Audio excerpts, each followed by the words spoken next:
Hey everybody, Conscious of Economics and Urban Farm Project thought I'd do another video because today's kind of a long work day around the yard. I like to put potatoes in in my toaster oven. And so that I can just have some mashed or baked potatoes for breakfast or, early lunch. And it's easy. So I've just got a few more minutes to wait and then they're going to be ready. Man, the siren is going off in town. The volunteer fire department siren. I have no idea what that means. Anyway. Just know that it's an emergency. Okay, so the location that I'm using, Honduras, may or may not be the location of the story. So I just want to preface that. So when I say Hondo cantaloupe, it may or may not be from Honduras. Okay? So it's nothing on Honduras. It's just trying to show that some of the processes in agriculture that are being used in South America and other places, and the actual price. So people really can't seem to do math. So I'm doing this video so that people understand math of agriculture. Now, I did this whole process and calculation in 2018. I was a guest on a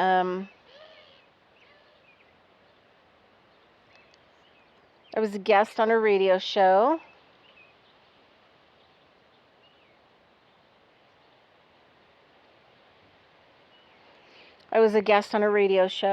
And I'm sorry, I don't know if it's going skippity doodah with volume and stuff, so I'll just kind of pause for a minute.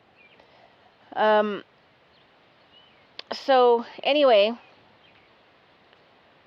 what happened was that so the process I did in the calculations. So this is for a Honduras cantaloupe, commercial grade, non-organic, non-naturally grown. And I did this in 2018 when I was invited onto a show to show people what the real cost of agriculture is and how we pay nothing because we forced other countries to do types of processes that are agriculturally bad to produce cheap food for Americans. So the cantaloupe would be grown in Honduras, which means, and I'm not saying Honduras is the country, I'm just saying that this would be something that would be found in South America or some other countries. And so I'm doing it to show the value and math of the whole situation. So hypothetically, this cantaloupe is grown in South America, and in the type of practice that it would be grown in, which is real, not hypothetical, they would tear down rainforest or forested areas or whatever else.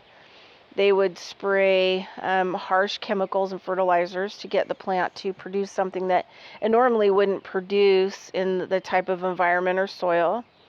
The people that would be working on these fields or harvesting these cantaloupes, hypothetical cantaloupe, commercial cantaloupe, would be enslaved, actually. This is like pretty normal.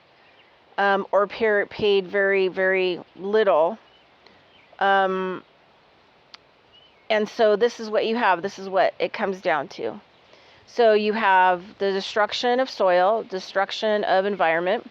You have people that are basically held kind of in enslavement. You have people that are not being paid a proper wage. And the proper wage would be including, and one thing in biodynamics is that it's very clear that we have to do our farming methods along with nature and actually making nature better and our farm better with nature, okay? So I'm talking about a perspective from education that I've had. So now that land is only going to last maybe 1 season or 2 seasons, and then they're going to have to go through the whole mechanism of tearing apart another area swath, which means, tearing down the trees, scraping up all the plants, leveling it out, spraying and planting things that, normally wouldn't be grown in those areas. And they're commercial or industrial, which means they're used, petrochemical fertilizers and insecticides and things that are actually cause bad health problems in humans and, destroy the environment. I mean, all you have to do is go back and study the Dust Bowl, okay? Study the Dust Bowl and you'll see that these practices caused the Dust Bowl. It was epic, okay? Epic. People died of breathing in the dust from their fields. Nothing would grow because these processes were used over and over and over again. So if you do the math, even industrial commercial agriculture, this is why you need to grow food. You need to use your property to grow a large diversity of food because it takes a lot of food to feed you. Because once the US dollar and all these things start collapsing and the BRICS starts taking over with their gold-backed countries and their gold-backed money, one of the things that a lot of the countries are backing is organic agriculture, because it is important for the human being and, the soil and the animals. So you have and this is hypothetical, I'm just using the numbers because I had to have mileage and all this other stuff, so I'm not targeting Honduras. It's going to be the Hondo commercial industrial cantaloupe. And so basically what it comes down to is that cantaloupe that would cost an American $3.25 in the store in 2018 would have actually been, and this is even with the commercial grade and everything that took place, a $40 cantaloupe. Now add in organic practices and growing that food, and then having it transported, people actually being paid a fair wage, the environment being taken care of using natural processes, which does take longer, but it makes things better in the long term, heals and restores, and feeds. Now you're looking at probably like around an $80 cantaloupe. So when people are talking about that food is going to get cheaper in the future, it's not. Because it's going to be, in some countries, gold-backed. And it wasn't cheap in the first place. It damaged other countries. It forced people to grow, mono crops, which is highly bad for the environment, which means that they're not producing food for themselves. And then anyway, the whole thing. So I wanted to put something out so that people understand, like, how can a cantaloupe from Honduras grown in with all these fertilizers and pesticides, which cost money, which no one got paid in the event of doing these whole swaths, all the labor it took to cut down all of the area and flatten it, and the fuel and the labor costs and all of that. And then they could put it on a cargo ship or they could put it on an airplane and fly it 5,000 miles to San Diego. And then it goes onto a truck. Anyway, you got to have people that unload it and then drive it to the locations that it needs to go into, sort it, and then get it to the locations and dump it off. Okay, so how is that possible that cantaloupe could be $3.25?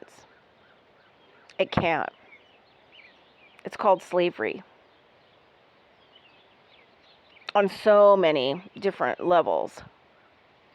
So, my fellow Americans, I suggest that you grasp the numbers, do the calculations yourself, figure it all out, and start growing food.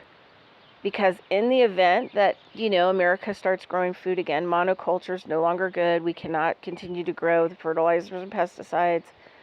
It will be, each farm will have to no longer do monoculture food producing, and that they will have to produce a little bit of everything on their land to be able to feed themselves, because this is the only cost-effective way. And that it's up to you to take care of you. Anyway, I think in the near future, people's lifestyles are going to change so extremely. There's no possible way that it can't, and that you should educate yourself and learn now. And maybe stock a little bit of food and stuff so that you have a little bit of a gap while you have a learning lesson. Like I've spent 17 years trying to help people with backyard food productions and land startups and soil restoration and all this other stuff.